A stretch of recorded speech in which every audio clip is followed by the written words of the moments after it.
Hi there, welcome to Grilla 101.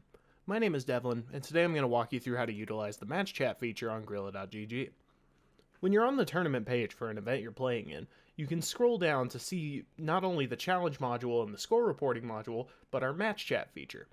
From here, you can communicate directly with the players or teammates that you're playing with and against. For instance, if I type in here, "Are you ready to play our match?" I can send that message, and as soon as I get a reply from the other user, I'll be able to identify what they're ready to do and communicate with them to get the match set up. We can use the match chat feature to coordinate our matches, discuss situations within the event, and so on. Additionally, the tournament admins will appear in this match chat window as well. Because How To Grilla is the tournament admin for this event, they show up as a player and the admin.